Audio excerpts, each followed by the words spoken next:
Bismillahirrahmanirrahim. Assalamualaikum warahmatullahi wabarakatuh. Salam guru penggerak. Perkenalkan, nama saya Muhammad Haris, calon guru penggerak Angkatan 11 Kabupaten Serang.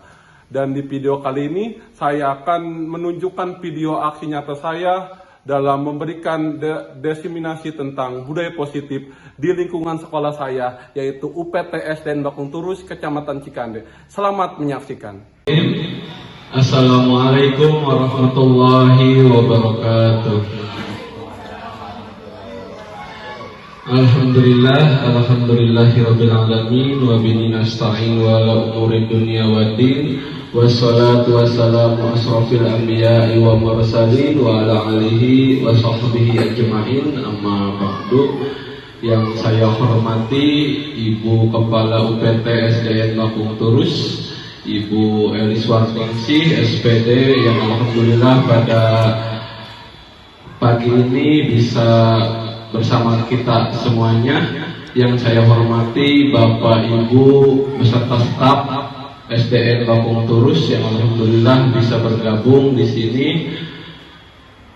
Pertama-tama marilah kita panjatkan puja dan puji syukur kehadirat Ilahi Robbi yang telah memberi kita beribu-ribu bahkan berjuta-juta nikmatnya, terutama nikmat iman wal Islam.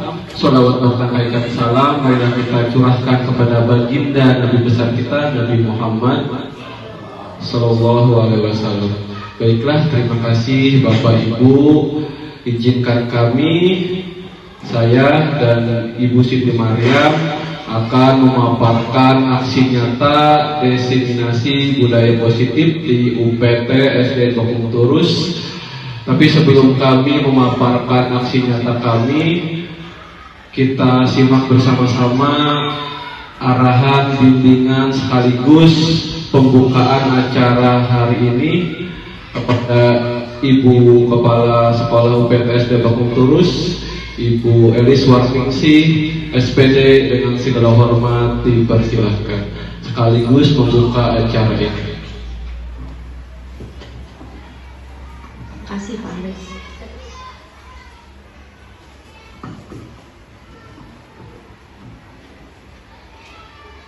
Assalamualaikum warahmatullahi wabarakatuh.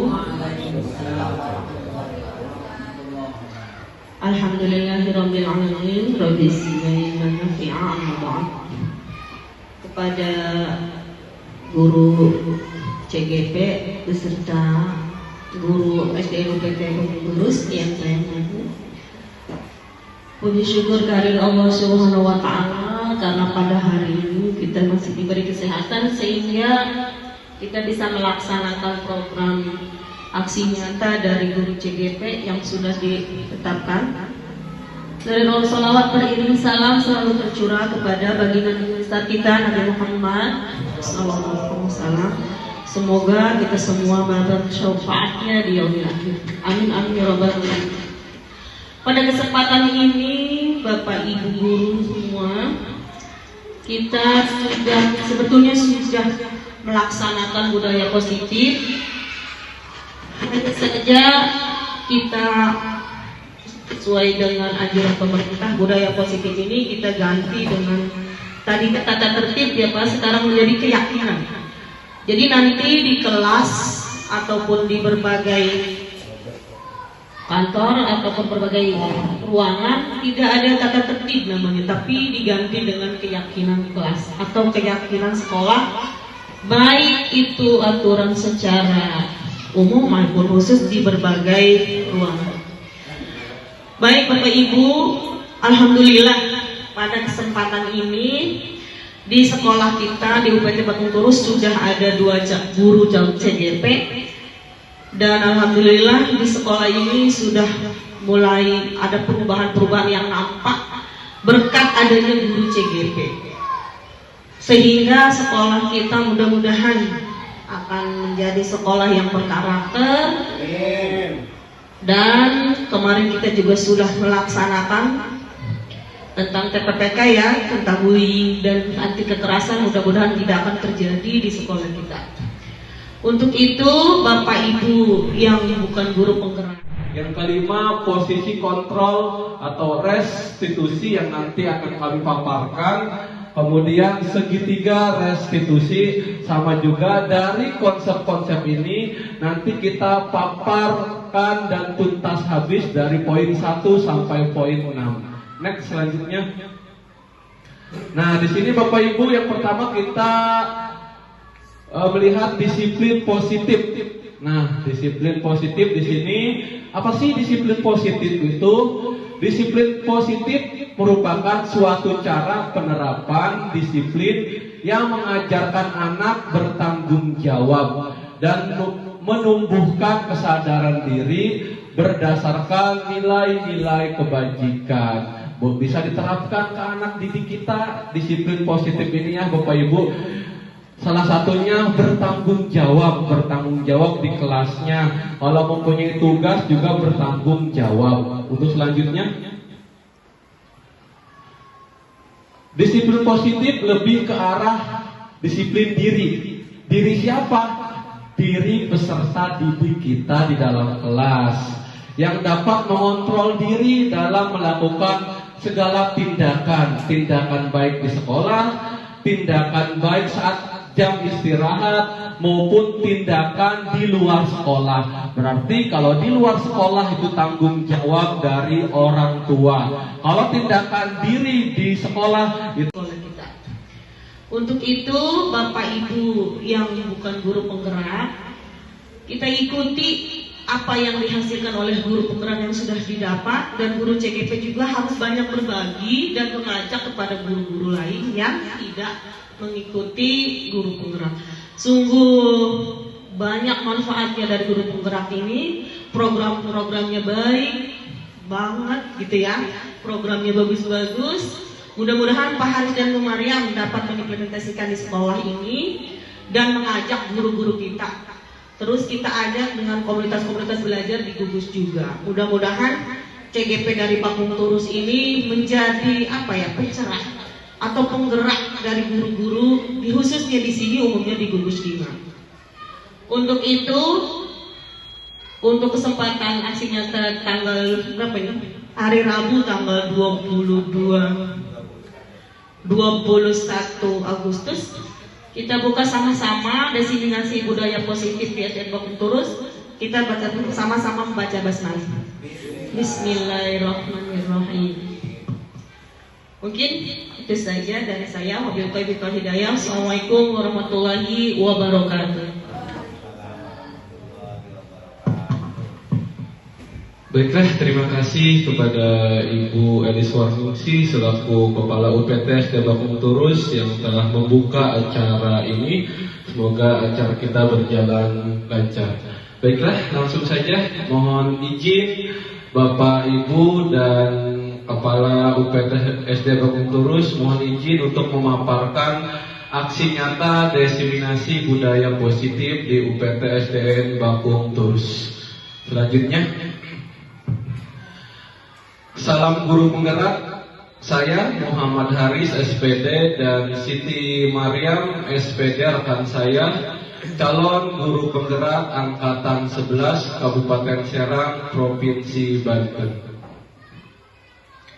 Nah, sebelum kita ke materi, kita ice breaking dengan senyum 30 detik supaya masalah-masalah kita yang di rumah atau masalah kita yang di kelas menghadapi siswa-siswa yang hebat-hebat hilang sejenak di ruangan ini. Yuk kita bersama-sama kita senyum 30 detik. Senyum. Nah, ya senyum ya. Jangan terpaksa ya, senyum lepas karena senyum ini membuat kita rileks sejenak ya. Terima kasih Bapak Ibu atas senyumnya pada pagi hari ini. Terima kasih. Selanjutnya, kesempatan kita pada forum diseminasi ini yang pertama menghargai siapapun, kemudian menjadi pendengar yang baik. Ya, untuk selanjutnya, Assalamualaikum, halo sobat penggerak. Saya Muhammad Haris SPD dan rekan saya Siti Mariam SPD, calon guru penggerak angkatan 11 Kabupaten Serang, Provinsi Banten. Selanjutnya. Nah, di sini seorang guru yang baik harus memiliki kemampuan dalam mewujudkan budaya positif di sekolah. Budaya positif tersebut dapat dijalankan dengan menerapkan konsep-konsep inti seperti, nah di sini kami ada 6 konsep inti dari seorang guru. Yang pertama, disiplin positif, kemudian motivasi perilaku manusia, kemudian keyakinan sekolah atau keyakinan kelas, kemudian yang keempat, kebutuhan dasar manusia. Yang kelima, posisi kontrol atau restitusi yang nanti akan kami paparkan. Kemudian segitiga restitusi, sama juga dari konsep yang disiplin positif di sini.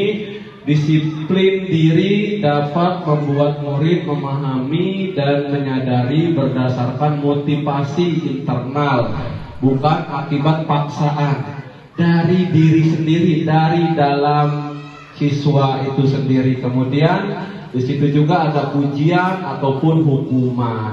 Next, selanjutnya.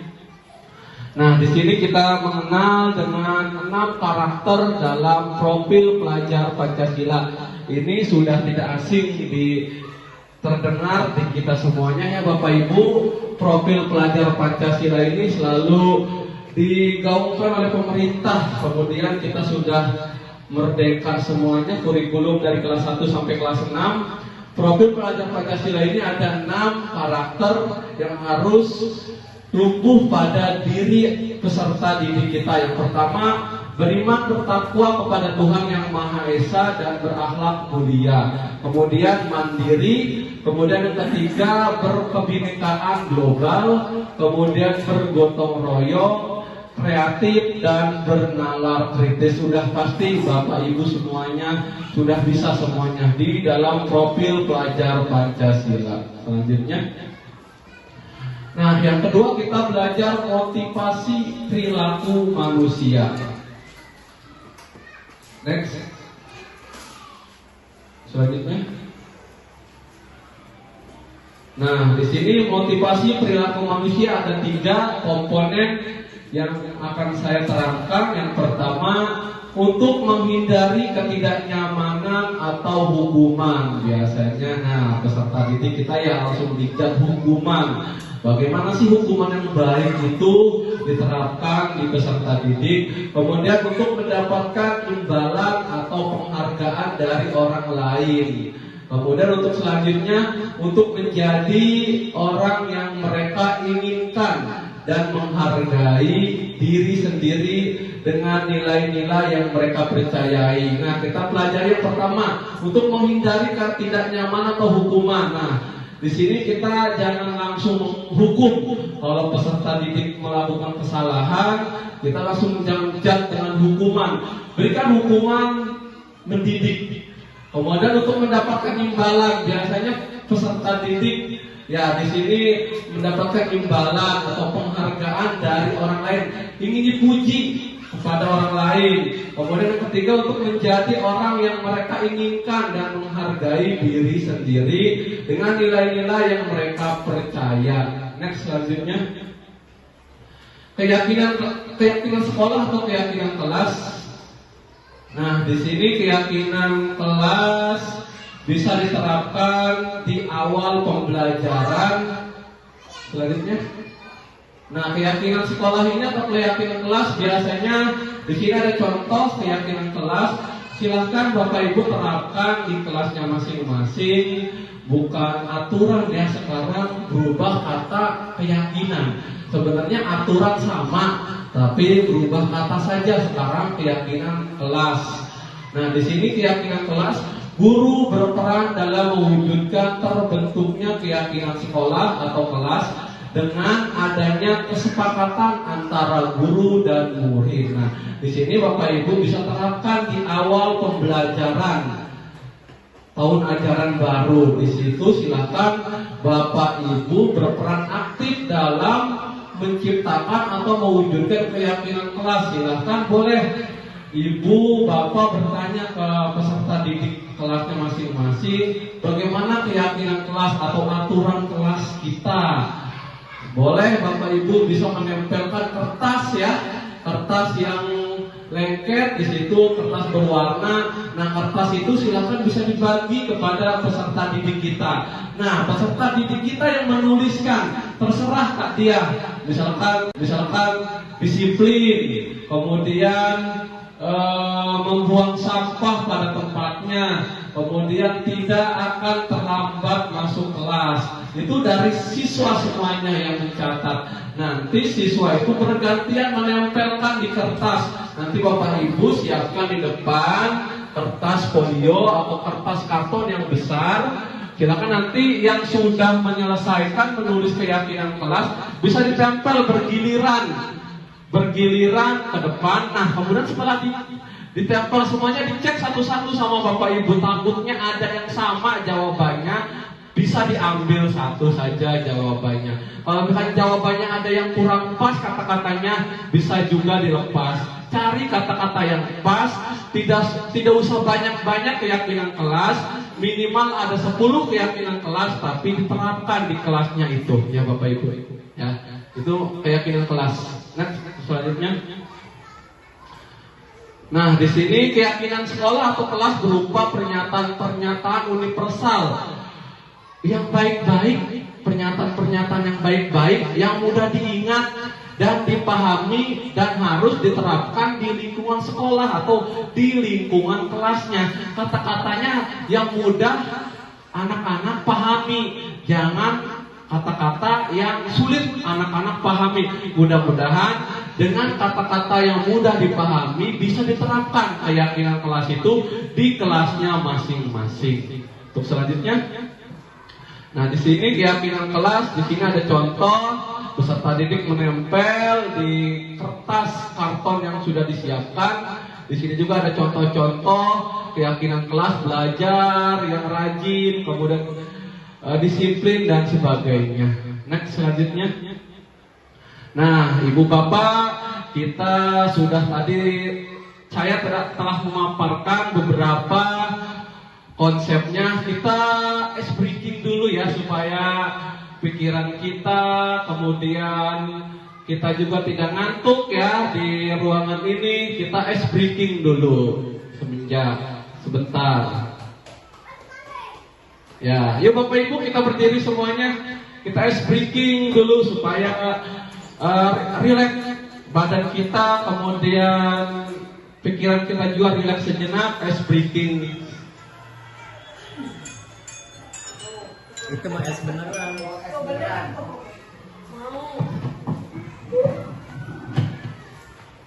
Ayo Bapak Ibu.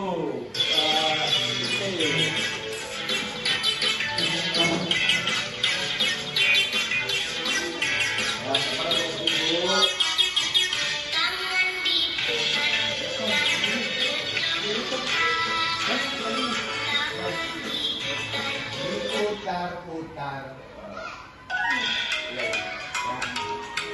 Yuk Bapak Ibu, ikutin ya. Berikut boleh terapkan di kelasnya masing-masing supaya anak tidak jenuh, tidak ngantuk. Dan breaking panjang pendek. Ya. Yuk Bapak Ibu.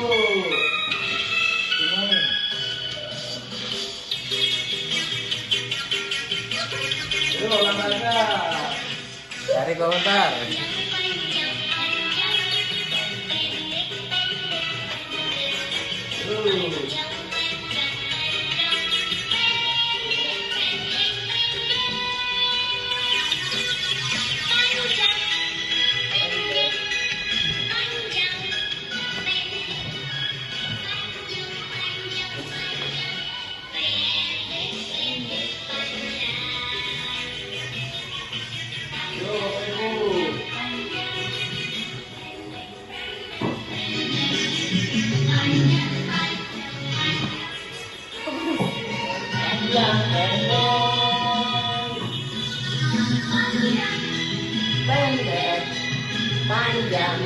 Ibu Maria,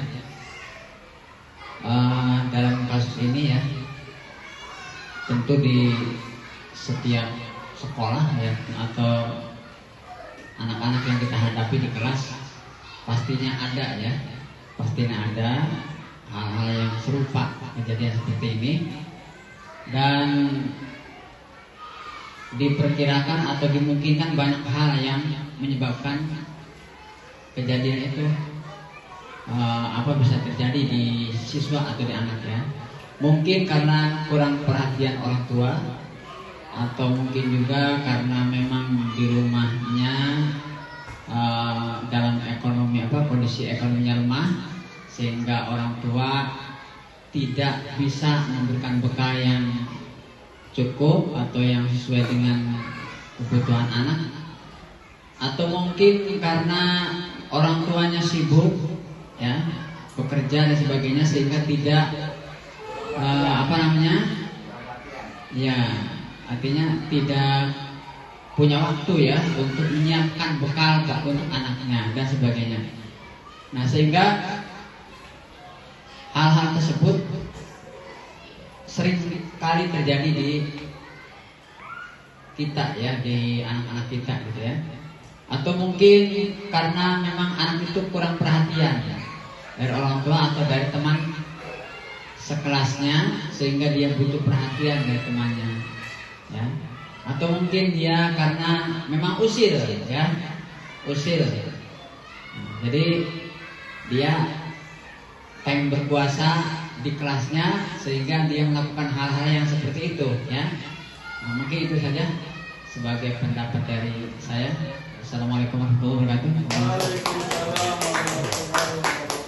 Oke, terima kasih. Itu pendapat dari Pak Rahmat, udah bagus, mantap sekali. Nah, di sini jadi dari kasus ini kita tidak boleh langsung memberi hukuman kepada murid kita ini. Jadi kita harus tahu dulu alasan apa yang mereka lakukan ini. Jadi untuk di kasus ini, mari kita cari tahu dulu apa alasannya.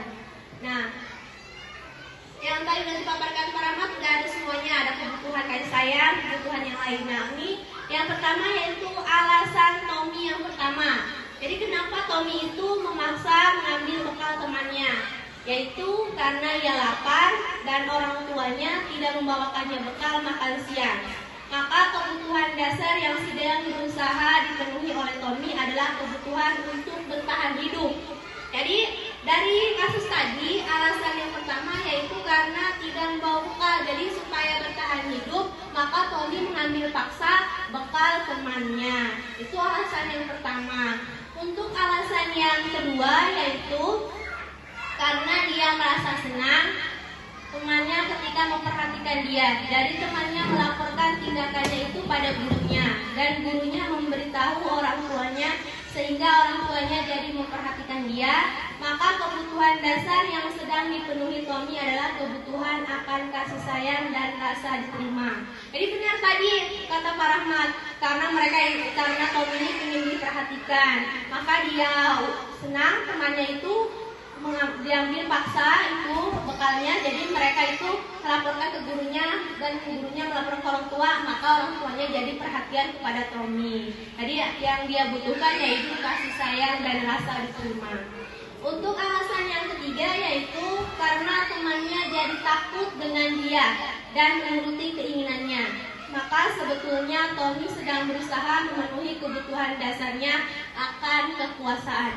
Ini sering terjadi di kelas-kelas kita, mungkin ya, ingin berkuasa, ingin merasa dia hebat, maka dia mengambil paksa bekal temannya karena biar temannya takut. Ada yang ambil pulpen temannya, ada yang ambil bangkunya atau kursi. Kita hormati rekan-rekan guru dan Bapak Guru. Terima kasih pada kesempatan ini sudah bisa hadir dan memberikan kesempatan kepada kami untuk memaparkan apa yang disebut dengan budaya positif. Oke, untuk selanjutnya, sebelum kita tadi kan sudah ice breaking. Nah, tadi udah tidak jenuh lagi. Nah, sekarang untuk mencoba konsentrasinya, sudah kembali berkonsentrasinya. Nah, sekarang saya ingin tahu nih, coba ya Bapak Ibu Guru, boleh diterapkan di kelas kalau misalnya kita ingin mengetahui seberapa besar konsentrasi anak-anak tersebut. Nah, ini ada satu permainan dari saya agar konsentrasi kita sudah muncul di sini. Contoh cerita. Hari Selasa, jalan-jalan ke Amerika. Kalau hari Rabu, saya jalan-jalan ke Ukraina. Nah, kira-kira kalau hari Jumat jalan-jalan kemana? Amerika. Di rumah sendiri. Di rumah sendiri, apa? Amerika. Amerika, siapa yang tahu? Kalau hari Selasa, saya ke Amerika. Kalau hari Rabu, saya ke Ukraina. Kalau hari Jumat, saya kemana? Ukraina. Ke rumah. Nah, berarti belum konsentrasi nih, diulangi lagi nih. Hari Selasa saya jalan-jalan ke Amerika. Hari Rabu saya ke Ukraina. Kalau hari Jumat saya pergi kemana? Pergi ke sekolah. Ke sekolah. Belum konsentrasi berarti. Saya pergi ke Turki.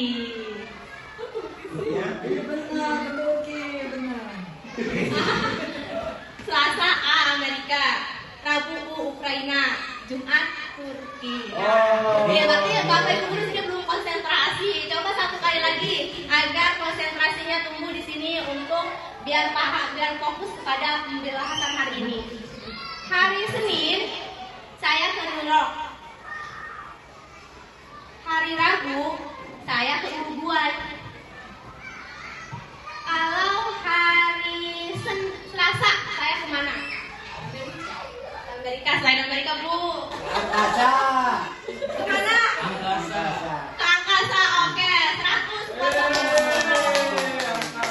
Nah, itu boleh dipakai sama Bapak Ibu guru untuk menumbuhkan konsentrasi siswa agar fokus pada pembahasan kita.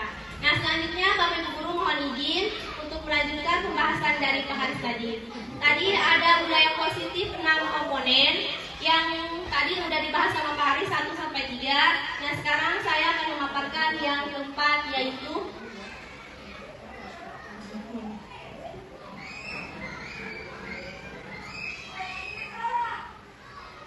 kebutuhan dasar manusia.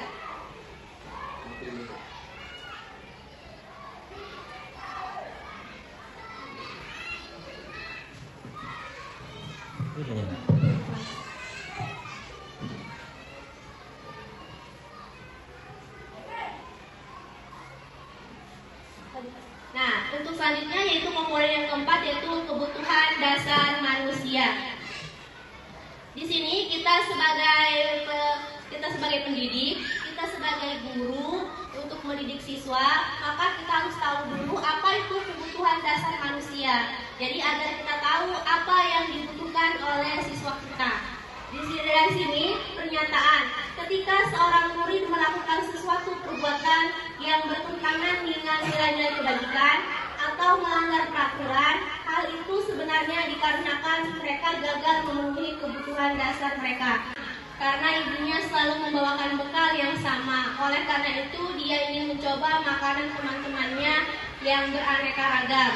Maka Tommy sedang berusaha memenuhi kebutuhannya akan kebebasan.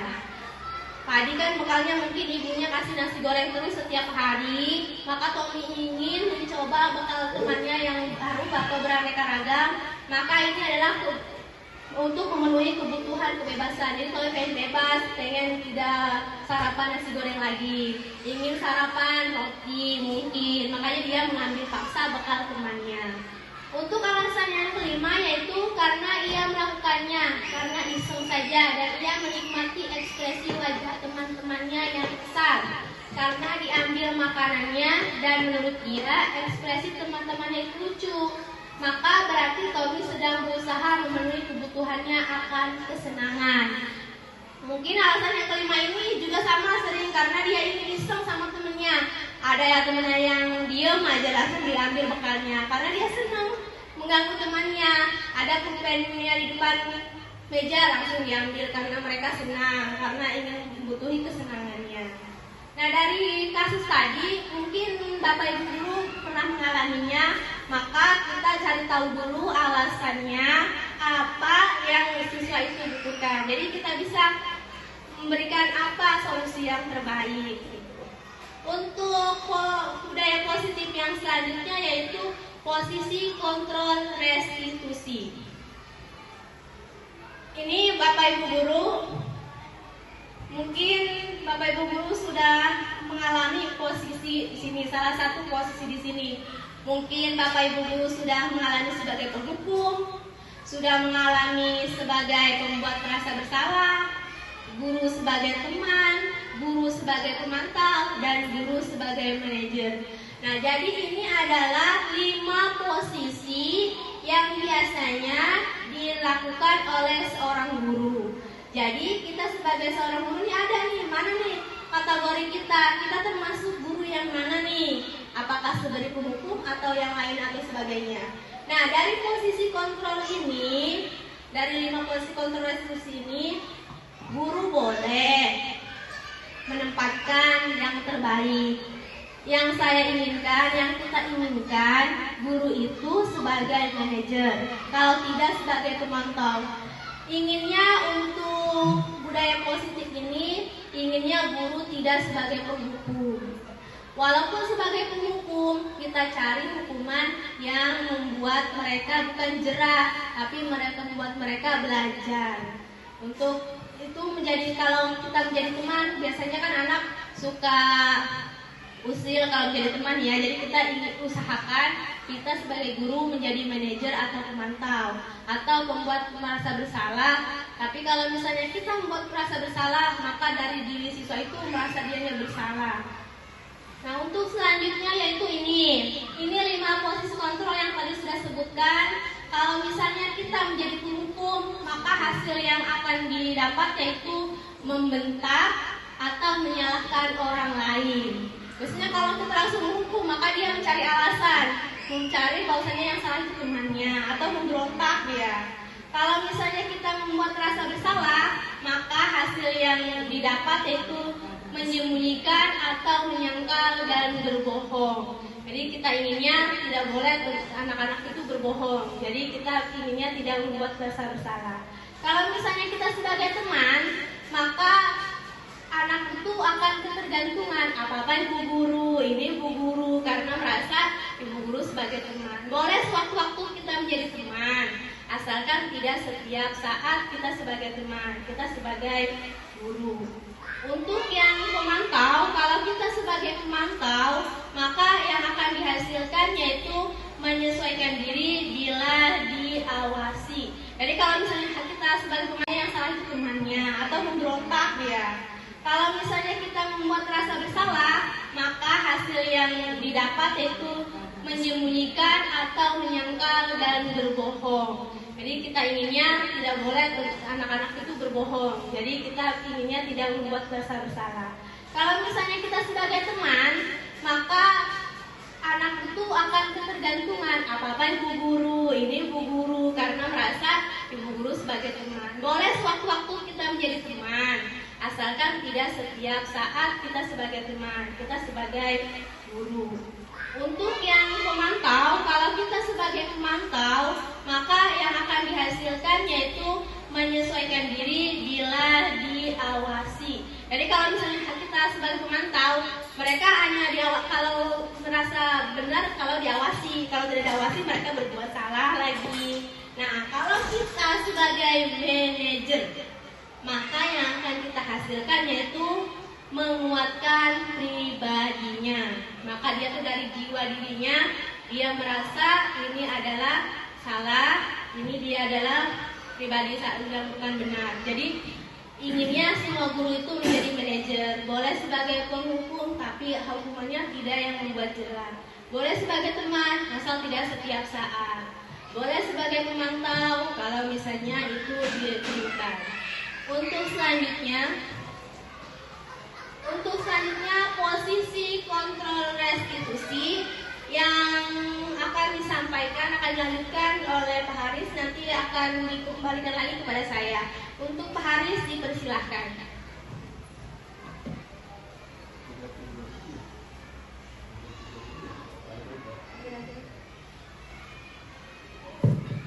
Baiklah, terima kasih kepada rekan saya, Ibu Siti Maryam, yang tadi telah memaparkan 5 kontrol.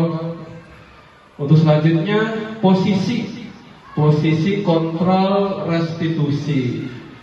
Nah, di antara kelima itu, nah di sini posisi kontrol restitusi. Yang pertama sebagai manajer yang tadi dikatakan oleh Ibu Siti Maria, betul. Alangkah baiknya guru itu jangan langsung menghujat dihukum peserta didik. Karena dengan menghujat hukuman, memori anak masih rentan. Mungkin akan terus teringat sampai dewasa. Nah, alangkah baiknya posisi guru itu sebagai manajer. Nah, di sini sebagai manajer, guru dapat berbuat sesuatu bersama murid, mempersilahkan murid bertanggung jawab dan mendukung murid agar dapat menemukan solusi. Bisa Bapak Ibu langsung memanggil peserta didik yang bersangkutan, ngobrol langsung bersama kita, langsung apa kesalahannya, apa keluh kesah mereka sehingga mereka berbuat kesalahan. Ajak ngobrol bersama. Anggap itu anak kita. Mudah-mudahan dengan kita sebagai manajer, siswa itu akan merasa terbuka. Next, selanjutnya. Nah, posisi kontrol selanjutnya, selain itu posisi manajer mengacu pada restitusi yang dapat menjadikan murid sebagai manajer bagi dirinya sendiri, sehingga dapat tercipta identitas positif pada diri murid. Nanti akan tumbuh hal yang positif. Oh iya, seperti itu salah ya. Oh iya, kita tidak boleh seperti itu ya. Nanti akan tumbuh mereka positif yang baik-baiknya. Next, untuk selanjutnya. Nah, segitiga restitusi. Nah, di sini ada segitiga restitusi, tahapan dalam segitiga restitusi yang tadi salah ya. Oh iya, kita tidak boleh seperti itu ya. Nanti akan tumbuh mereka positif yang baik-baiknya. Next, untuk selanjutnya. Nah, segitiga restitusi. Nah, di sini ada segitiga restitusi, tahapan dalam segitiga restitusi yang tadi 5 kontrol restitusi. Sekarang tahapan dalam segitiga restitusi yang ada 3 komponen dalam segitiga restitusi. Yang pertama, menstabilkan identitas. Yang kedua, validasi tindakan yang salah. Yang ketiga, menanyakan keyakinan. Dari 3 komponen ini, nah di sini mungkin yang pertama menstabilkan identitas. Di sini menstabilkan identitas dilakukan berdasarkan prinsip bahwa membuat kesalahan adalah bagian dari proses pembelajaran ya. Proses pembelajaran dari diri peserta didik itu. Kemudian yang nantinya akan menggeser identitas gagal ke arah identitas sukses. Dari kegagalan itu akan tercermin ke arah identitas yang baik, ke arah identitas dari kesuksesan dari peserta didik tersebut. Selanjutnya, menstabilkan identitas. Nah, di sini ada 4 komponen menstabilkan identitas. Yang pertama, berbuat salah itu hal yang manusiawi, tidak ada yang sempurna ya Bapak Ibu ya. Kita juga selaku tenaga pendidik sama tidak jauh dari berbuat kesalahan manusiawi. Ada manusia yang sempurna, kita pasti bisa menyelesaikan permasalahan ini Bapak Ibu. Kemudian tidak tertarik untuk mencari tahu siapa yang benar, siapa yang salah. Bapak Ibu lebih tertarik untuk menyelesaikan masalah.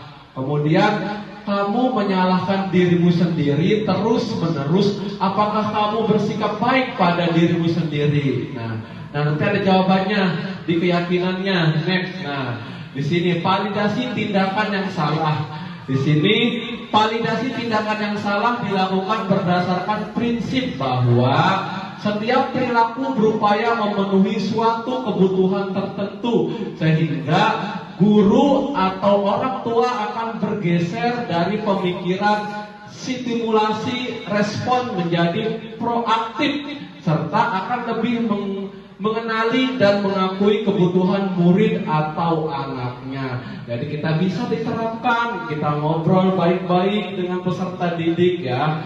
Nah, di sini validasi tindakan yang salah yang tadi. Yang pertama, kamu pasti punya alasan mengapa melakukannya. Kemudian, apa yang penting bagi kamu? Untuk selanjutnya, kamu boleh tetap berusaha menjadi sikap itu, tapi tambahkan sikap yang lain, sikap yang baiknya ditimbulkan. Jangan sikap yang buruknya saja. Pokoknya intinya guru itu harus menjadi manajer. Ajak peserta didik ngobrol baik-baik. Apa keluh kesahnya? Insya Allah mudah-mudahan kalau peserta didik sudah terbuka kepada kita, akan menemukan solusi yang terbaiknya. Next selanjutnya. Nah, ini menanyakan keyakinan nih. Menanyakan keyakinan dilakukan dengan memberi pertanyaan-pertanyaan bermakna. Pertanyaan-pertanyaan yang jangan berat-berat kepada peserta didik ya Bapak Ibu ya, pada murid atau anak, untuk memunculkan motivasi secara intrinsik sehingga mampu mengaitkan keyakinannya dengan tindakannya yang salah. Untuk selanjutnya mungkin akan dipaparkan video ini.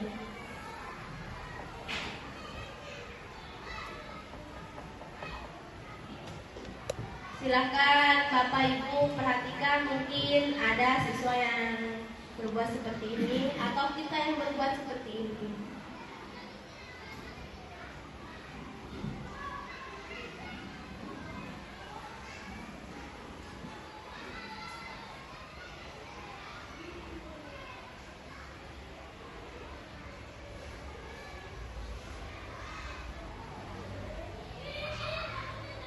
Di sini ada penjelasan 5 posisi kontrol yang tadi sudah jelaskan. Nanti setelah ini ada cerita atau ada realita yang terjadi di kita. Ibu dan Bapak guru hebat dalam penerapan disiplin positif restitusi. Salah satu program yang dikembangkan adalah 5 posisi kontrol.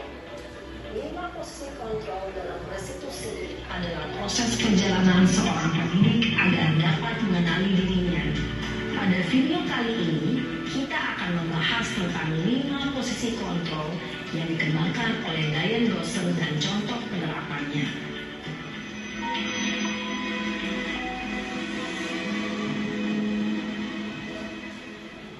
5 posisi kontrol itu adalah: 1. Posisi penghukum. 2. Posisi pembuat merasa bersalah. 3. Posisi teman. 4. Posisi pemantau atau monitor. Dan 5. Posisi manajer. Untuk lebih memahami kelima posisi tersebut, mari kita saksikan kasus Naren yang terlambat hadir 20 menit di sekolah dan melihat bagaimana kelima posisi kontrol dalam menghadapi masalah tersebut.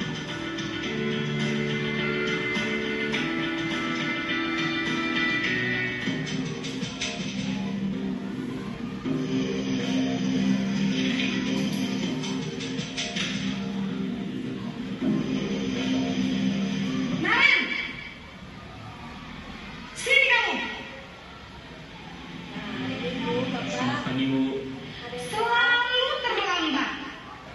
Kamu deh pasti terlambat. Maaf Bu, saya Apa? Apa coba? Alasan kamu apa lagi? Kapan sih kamu tidak terlambat? Malas sekali ya kamu jadi anak. saya Dasar pemalas. Gak kapok-kapok sih kamu. Sudah berapa kali terlambat? Sana, kamu keliling lapangan basket 2 kali. kenapa saya harus keliling lapangan basket Bu? Kenapa? Kamu melawan ibu. Berani-beraninya jawab. Sudah terlambat, masih berani jawab pula. Sekarang, keliling lapangan basket 5 kali sekalian. Biar kapok. Cepat. Pergi sana ke lapangan basket. penghukum biasanya berbicara dengan nada tinggi, menghardik, menunjuk-nunjuk, menyakiti, dan menyindir. Hukuman bisa berupa fisik maupun psikis. Ibu dan bapak guru hebat. Dampak yang terjadi pada murid ketika guru berada pada posisi penghukum adalah murid cenderung akan memberontak, bahkan menyimpan dendam.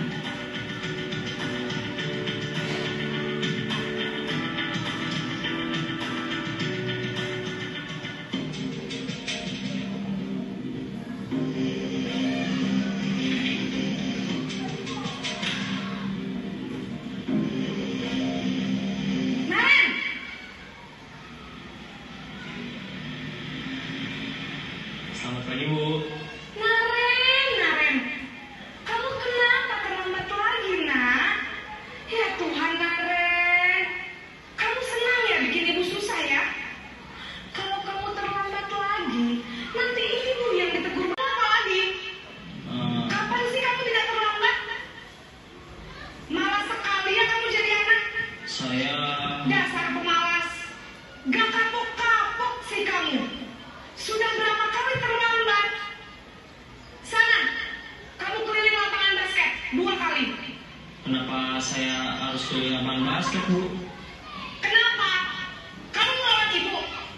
Berani-beraninya jawab. Sudah terlambat, masih berani jawab pula. Sekarang, keliling lapangan basket 5 kali sekalian. Biar kapok. Cepat. Pergi sana ke lapangan basket. Posisi penghukum biasanya berbicara dengan nada tinggi, menghardik, menunjuk-nunjuk, menyakiti, dan menyindir. Hukuman bisa berupa fisik maupun psikis. Ibu dan bapak guru hebat. Dampak yang terjadi pada murid ketika guru berada pada posisi penghukum adalah murid cenderung akan memberontak, bahkan menyimpan dendam.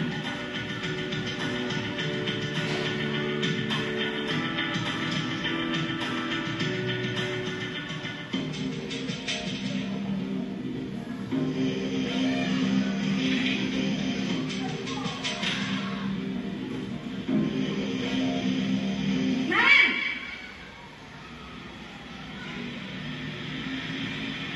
Selamat pagi, Bu. Naren. Kamu kenapa terlambat lagi, nak? Ya Tuhan, Naren. Kamu senang ya bikin ibu susah ya? Kalau kamu terlambat lagi, nanti ibu yang ditegur bapak kepala sekolah, nak. Disangka ibu tidak bisa membina kamu. Duh, gimana ini? Maaf, Bu. Duh, Gusti Naren.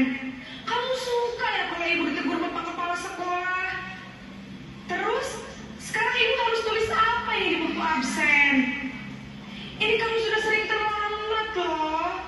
Ibu harus apa coba? Maaf, Bu. Maaf sekali. Ya sudah, lain kali jangan bikin ibu susah lagi ya nak ya. Ibu tidak akan kuat lagi kalau kamu begini terus. Bisa jantungan kalau ibu ditegur bapak kepala sekolah. Sana cepat ke kelas. Maaf ya, Bu.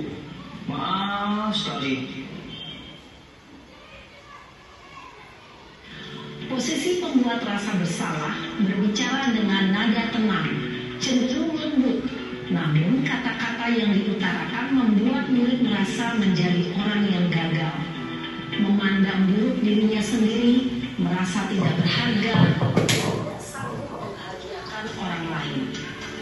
Ketika guru mengambil posisi pembuat rasa bersalah, murid akan menganggap dirinya yang bersalah dan ia akan menyimpan emosi negatif tersebut di dalam dirinya.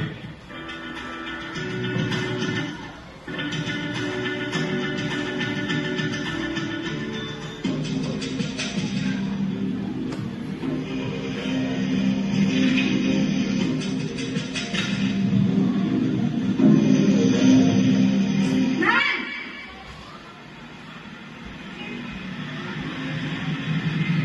Selamat pagi, Bu. Wah, sudah jam berapa ini nak? Terlambat lagi ya sayang. Iya, Bu. Habis ibu saya rumah bangunkan saya, Bu. Kamu malah menyalahkan ibu kamu. Kamu bukannya anak yang larinya paling kencang. Kok terlambat sih? Iya Bu, saya memang panggil tadi. Jadi biarpun saya lari kencang, tetap gak kejar Bu. Ya sudah sana, nanti lain kali larinya lebih kencang lagi ya. Biar gak terlambat lagi. Bikin senang ibu, demi ibu. Bisa kan? Bisa lah Bu. Ya sudah sana masuk. Tahu alarm saya semalam. Baiklah, menurut kamu, keyakinan sekolah yang mana yang perlu kamu tingkatkan? Menghargai diri sendiri dan orang lain mungkin ya Bu. Setuju. Jadi, apakah Naren meyakini prinsip saling menghormati tersebut? Iya Bu, saya meyakininya. Apakah Naren bersedia memperbaiki masalah keterlambatan ini? Bersedia Bu. Bagaimana kamu akan perbaiki masalah keterlambatan ini? Saya akan coba untuk tidak lupa menyetel alarm saya Bu. Baik, kalau Naren lupa menyetel alarm di rumah, ada orang yang kira-kira bisa bantu mengingatkan tidak? Ada Bu, kakak saya, Kak Emma. Ada lagi selain Kak Emma? Selain Kak Emma, ada ibu saya. Baik, jadi yang mengingatkan Naren adalah Kak Emma dan ibu kamu ya? Kira-kira akan mulai setel alarm kapan nih Naren? Setelah pulang sekolah, akan segera saya lakukan. Baik, jadi Naren akan setel alarm untuk bangun besok pagi dan akan diingatkan oleh kakak dan ibunda Naren ya. Ada lagi yang mungkin perlu dilakukan Naren agar tidak terlambat bangun lagi? Tidak ada Bu. Baik Naren, terima kasih untuk kerjasama kamu. Sekarang kamu perlu kembali ke kelas untuk belajar. Baik Bu, terima kasih. Posisi manajer adalah posisi kontrol yang disarankan untuk membimbing murid memiliki sikap disiplin yang positif, yaitu murid yang mandiri, bertanggung jawab, dan dapat memecahkan masalah. Tujuan dari posisi ini adalah agar murid dapat berefleksi atas tindakannya. Guru akan dengan tulus memberikan pertanyaan-pertanyaan bermakna, sehingga membuat murid dapat belajar dari kesalahannya dan mencari sebuah solusi untuk menyelesaikannya. Ibu dan Bapak guru hebat, setelah mengamati adegan kelima posisi kontrol tadi, kira-kira posisi mana yang paling ideal? Posisi mana yang dapat menunjang motivasi intrinsik murid? Oke, Bapak Ibu Guru, tadi sudah menyaksikan 5 kasus atau 5 kejadian yang telah dilakukan Naren dan ibu gurunya. Nah, tadi ada 5 posisi kontrol yang telah dilakukan ibu guru tersebut. Kira-kira posisi mana yang terbaik? Sebagai manajer. Oke, sebagai manajer benar. Berdasarkan tadi imbasnya itu kepada murid itu, kalau posisi manajer itu akan menumbuhkan rasa ingin bertanggung jawabnya dan mencari solusi yang terbaik. Jadi tadi ada semuanya konsekuensinya, ada hasilnya. Maka kita sebagai guru, kita sebagai pendidik ingin berusaha menjadi guru yang terbaik yang menghasilkan murid yang terbaik juga. Jadi ingin kita usahakan untuk menjadi pendidik sesuai dengan posisi manajer. Oke, terima kasih. Mungkin hanya itu saja yang dapat kami sampaikan. Semoga bermanfaat bagi Bapak Ibu guru dan bisa dilaksanakan di kelas masing-masing. Terima kasih. Wassalamualaikum warahmatullahi wabarakatuh. Salam guru penggerak.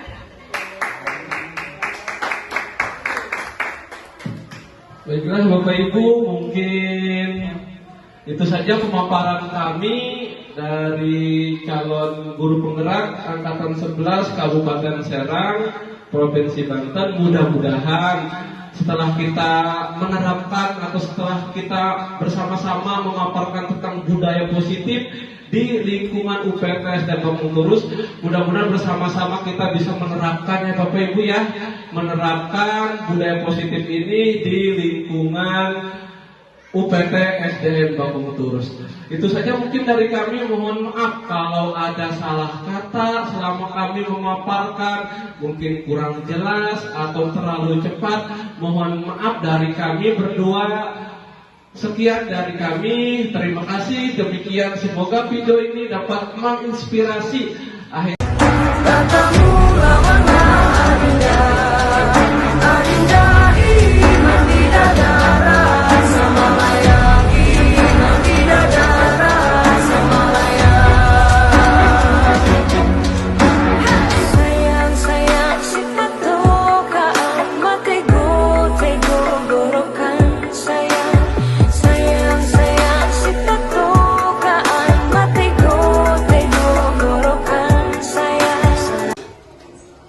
Ya, bismillahirrahmanirrahim. Assalamualaikum warahmatullahi wabarakatuh. Waalaikumsalam warahmatullahi wabarakatuh.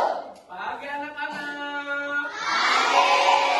Alhamdulillah, sekarang kita belajar lagi ya. Nah, sekarang sebelum Bapak belajar di kelas, Kak Bapak akan bertanya dulu kepada kalian.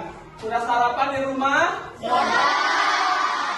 Alhamdulillah. Udah siap belajar? Siap. Alhamdulillah. Belum semangat nih, coba tepuk semangat. Go, go, go. Deng, deng, deng. Go, go, go. Deng, deng, deng.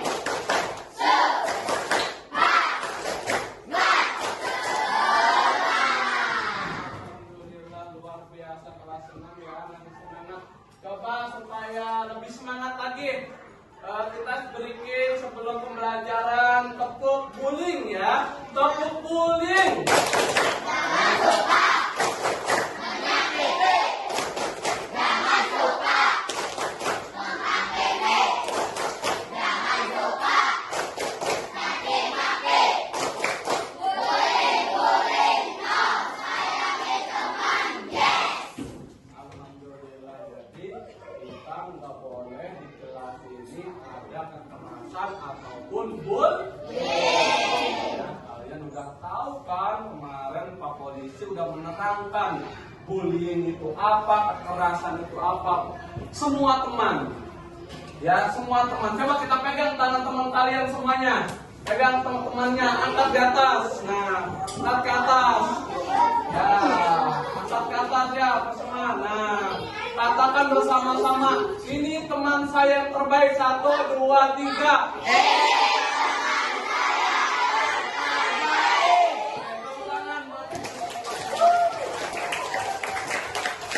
Nah, baiklah, Bapak di sini akan membuat keyakinan kelas, ya, kesepakatan kelas, aturan kelas.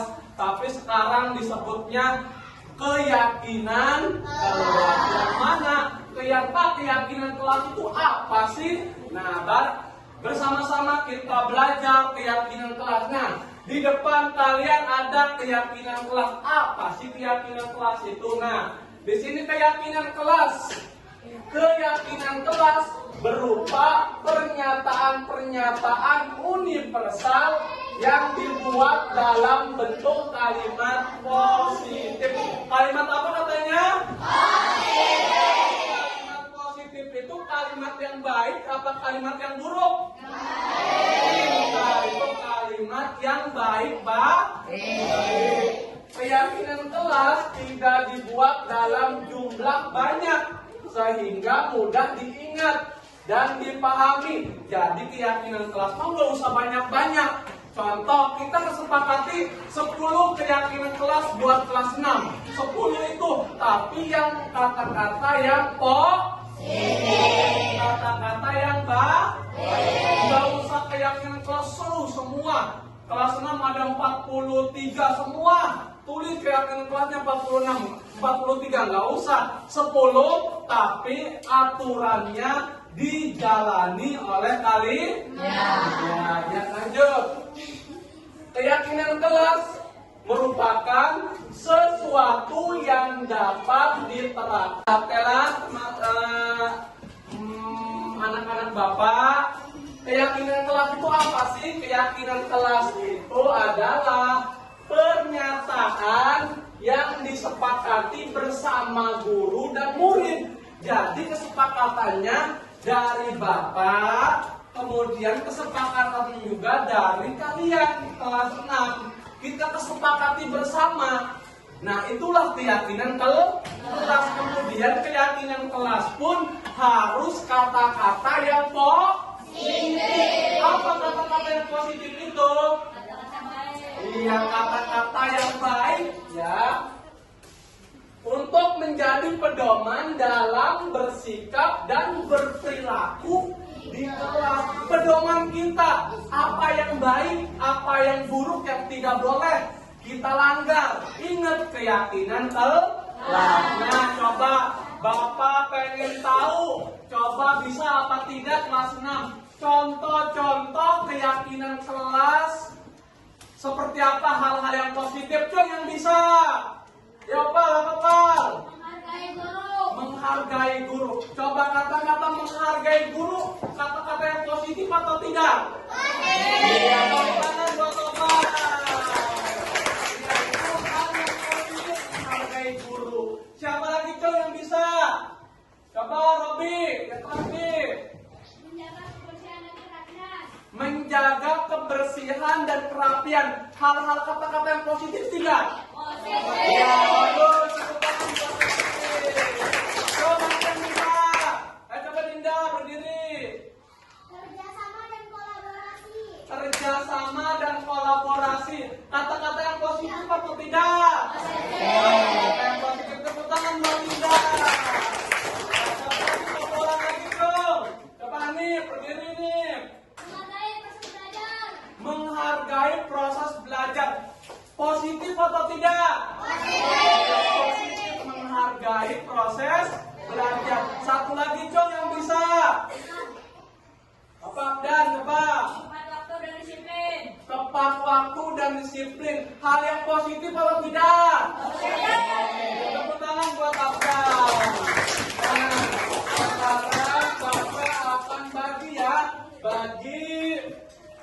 Bapak memegang kertas tempel.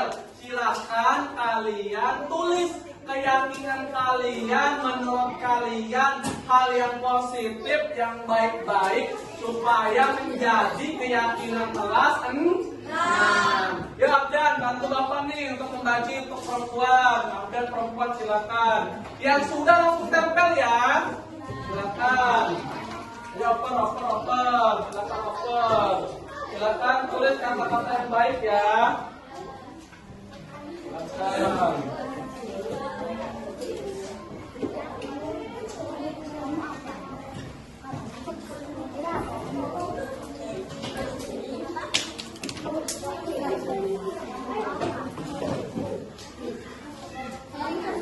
Silakan tulis ya, yang rapi tulisannya. Nanti ditempel. Silakan tulis kata-kata yang baik.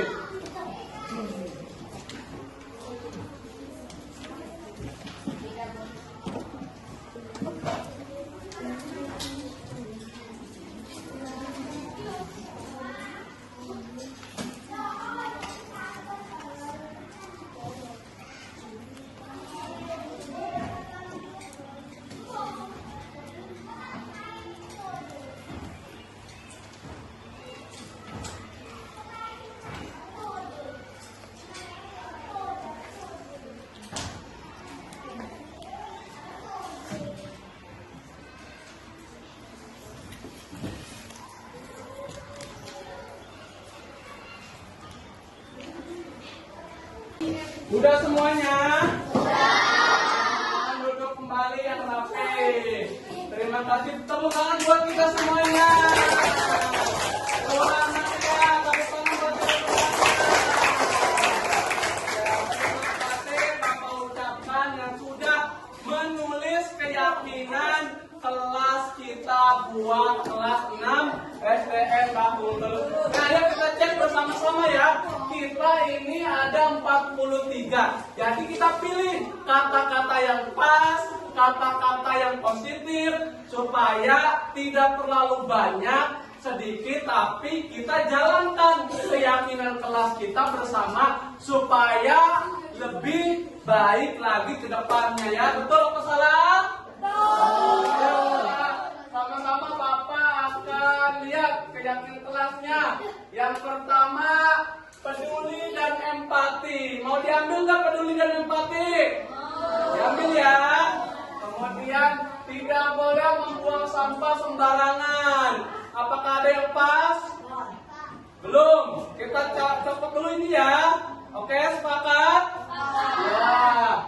Kemudian tepat waktu dan disiplin. Apakah mau diambil ini? Diambil. Tepat waktu dan disiplin. Kemudian apa lagi? Berusaha untuk semangat. Oh, mantap ini kata-katanya, berusaha dan untuk semangat. Ini mau diambil? Mau diambil ya. Kemudian apa lagi? Menghargai sesama teman dan guru. Mau diambil? Menghargai guru dan teman dan guru. Hormati semua orang. Mau diambil? Diambil ya. Kemudian sopan dan santun terhadap guru. Wah, mantap ini. Sopan dan santun terhadap guru diambil? Oke. Nanti Bapak akan pilih ya. Salah satunya nanti kita akan pajang. Keyakinan kelas ini nanti akan Bapak pajang di tempat yang kalian pas dilihat. Ya.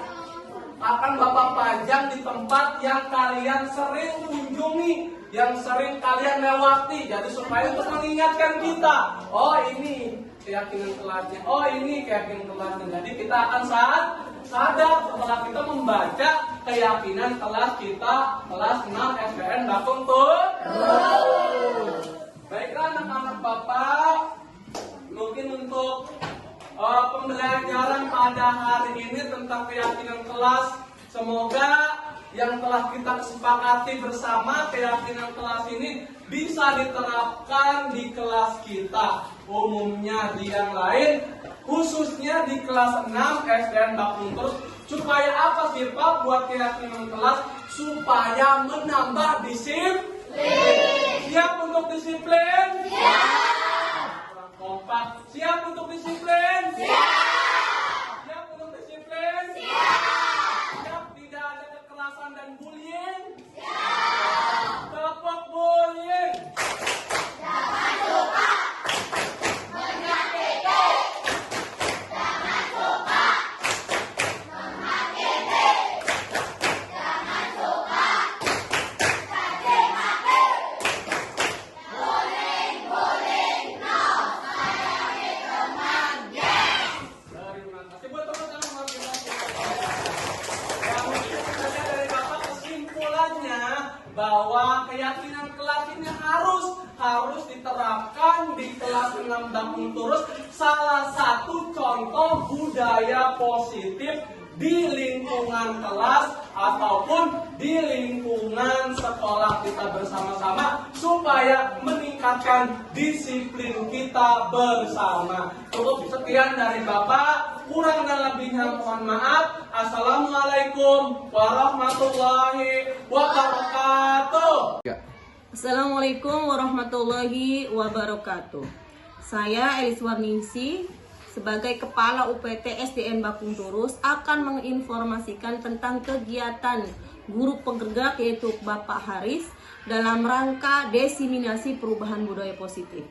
Menurut saya, Bapak Haris sudah sangat baik dan tepat dalam memaparkan perkembangan tentang hal budaya disiplin positif, posisi kontrol guru, keyakinan kelas, dan segitiga konstitusi. Semoga program calon guru penggerak ini mendapatkan perkembangan yang luar biasa, khususnya bagi Pak Haris dan umumnya bagi rekan-rekan teman sejawatnya, dan dapat mengimplementasikannya di lingkungan UPT SDN Bakung Turus. Semoga mendapat kelancaran dan kemudahan dalam mengikuti program ini. Selamat buat Bapak Haris, sukses selalu Bapak Haris. Mungkin itu saja. Wassalamualaikum warahmatullahi wabarakatuh. Assalamualaikum warahmatullahi wabarakatuh. Perkenalkan, nama saya Muhtar, guru kelas 3 di UPT SDN Bakung Turus. Nah, setelah saya mengikuti diseminasi budaya positif yang dilaksanakan oleh Bapak Muhammad Haris, CGP Angkatan 11, di situ saya mendapatkan banyak pengalaman, pengetahuan dan wawasan bagaimana itu cara penerapan disiplin positif, cara penerapan keyakinan kelas, dan bagaimana cara penerapan segitiga restitusi. Nah, sebelumnya saya belum pernah mengetahui atau bahkan belum punya pengalaman terkait materi tersebut. Nah, setelah adanya kegiatan CGP Angkatan 11, alhamdulillah saya ada pencerahan, bahkan saya insya Allah saya dan rekan-rekan akan menerapkan materi tersebut atau pengetahuan baru untuk di UPT SDN Bakung Turus. Nah, jadi mudah-mudahan setelah adanya CGP kita adanya perubahan yang sangat positif. Nah, jadi untuk rekan-rekan CGP Angkatan 11, semangat terus dalam melaksanakan budaya positif. Wassalamualaikum warahmatullahi wabarakatuh.